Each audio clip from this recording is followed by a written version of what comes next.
ఇప్పుడు స్కూల్స్ కూడా మీరు చూస్తే స్కూల్స్లో కూడా స్కూల్స్కి ఆప్షన్స్ ఇచ్చి క్రికెట్ కానివ్వండి, కబడ్డీ కానివ్వండి, వాలీబాల్ కానివ్వండి, ఖోఖో కానివ్వండి, నేను ఆప్షన్స్ ఇద్దామని అధ్యక్ష. పిల్లలకి ఇచ్చి వాళ్ళకి కావాల్సిన కిట్స్ యాక్టివ్ ఏపీ పేరుతో అది చేద్దామని. ఎన్సీసీ ఇది నేను ఆల్రెడీ చాలా స్పష్టంగా చెప్పాను. We are very serious about.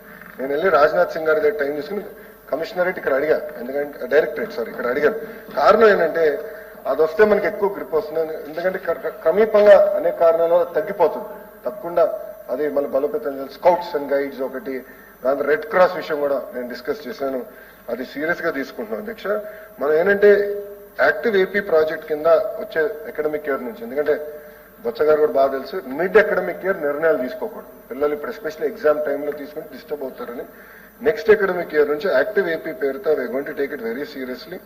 అది తీసుకుని వారానికి కనీసం 150 నిమిషాలు ఫిజికల్ యాక్టివిటీ ఏర్పాటు చేయాలనేది మన ప్రభుత్వం తప్పనిసరిగా తీసుకుంటుంది. స్కూల్ గ్రౌండ్స్ అన్ని మ్యాప్ చేస్తాం. మ్యాప్ చేసి అక్కడ ఇన్ఫ్రాస్ట్రక్చర్ ఎట్లా మెరుగుపరచాలని దానిపైన కూడా మేము ఆల్రెడీ డిస్కస్ చేస్తున్నాం అధ్యక్ష. అది చేసి లాస్ట్ పాయింట్ అధ్యక్ష మర్చిపోయి సమాధానం ఇస్తాం. చక్రపాణి రిపోర్ట్ విషయం కొంచెం నేను స్టడీ చేయాల్సిన అవసరం ఉంది. గౌరవ సభ్యులు నా దృష్టికి తీసుకొచ్చారు. Thank you very much. నేను చదువుతాను అధ్యక్ష. చదివిన తర్వాత అంటే నేను స్పందిస్తాను అధ్యక్ష. గత ప్రభుత్వం హై స్కూల్ ప్లస్, గౌరవ మంత్రి గారు ఉన్నారు, చాలా అవగాహన మంత్రి గారికి హై స్కూల్ ప్లస్ అని తీసుకొచ్చారు. దాన్ని నేనేమన్నానంటే అక్కడ సబ్జెక్ట్ టీచర్స్ ఇవ్వాలి. సబ్జెక్ట్ టీచర్స్ ఇచ్చి మండలానికి కంపల్సరీ ఒక గవర్నమెంట్ జూనియర్ కళాశాల ఉండాలి.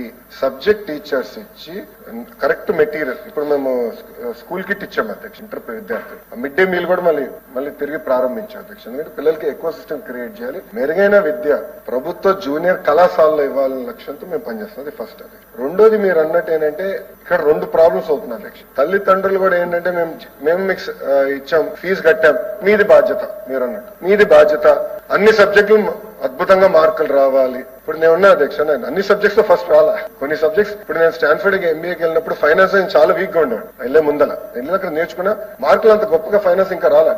కానీ కొన్ని సబ్జెక్ట్స్ బాగా చేశాను. ఒక్కొక్కరికి ఒక సబ్జెక్ట్ ఫోకస్ ఉంటుంది. అది ఎట్లా స్ట్రెస్ తగ్గించాలని దానిపైన కూడా నేను వాళ్ళతో మాట్లాడతాను. అంతేకాకుండా ఈ రోజు మీరు చూస్తే బోర్డ్ ఆఫ్ ఇంటర్మీడియట్ లో అధ్యక్ష సంస్కరణలు తీసుకొచ్చాం. ఆ సంస్కరణలో కూడా కొత్త ఆపర్చునిటీస్ ఇస్తున్నాం పిల్లలకి. సబ్జెక్ట్ ఆపర్చునిటీస్ కూడా పిల్లలకి ఇచ్చి స్ట్రెస్ ఎట్లా తగ్గించాలని దానిపైన కరికులం రీవ్యాంప్ చేస్తున్నాం అధ్యక్ష. బోర్డ్ ఆఫ్ ఇంటర్మీడియట్ లో కరికులం అంటే ఏజ్ అప్రాప్రియేట్ కరికులం క్యాల్కులస్ ఉంది.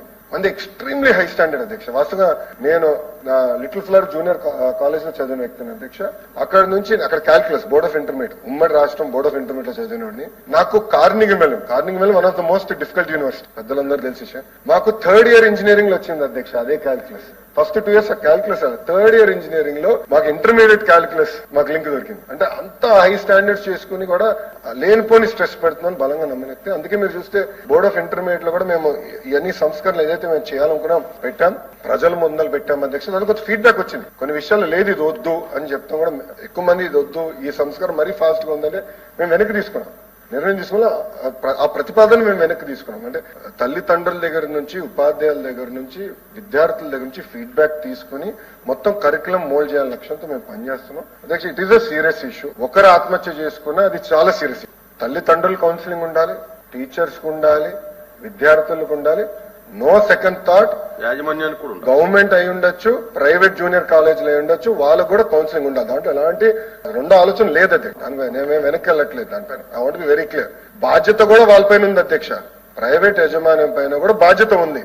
నేను కూడా వాళ్ళు కలిసేపు చెప్పాను, మీరు ఎంతమంది కౌన్సిలర్స్ పెడుతున్నారు, మీరు ఏ సిస్టమ్ పాటిస్తున్నారు, ఎక్కడ అర్లీ సిమ్టమ్స్ మీరు ఎట్లా గమనిస్తున్నారు, అది జరగకుండా చేయాల్సిన బాధ్యత వాళ్ళపైన కూడా పెడుతున్నాము. అదే విధంగా అధ్యక్ష ఇప్పుడు క్లాస్ ఎన్వైరన్మెంట్ లో ఆ పిల్లోడిని హ్యూమిలేట్ చేస్తారు కొంతమంది ఉపాధ్యాయులు. నీకు ఇంత కూడా రాదా, నువ్వు పనికిరావు, మోకాల మీద ఉండు, అంటే బెంచ్ మీద నుంచో. దానివల్ల ఏంటంటే ఆ స్ట్రెస్ ఆ హ్యూమిలేషన్ తట్టుకోలేక పిల్లలు ఆత్మహత్య చేసుకుంటారు. అది కూడా ఉంది అధ్యక్ష, ఫ్యాక్ట్.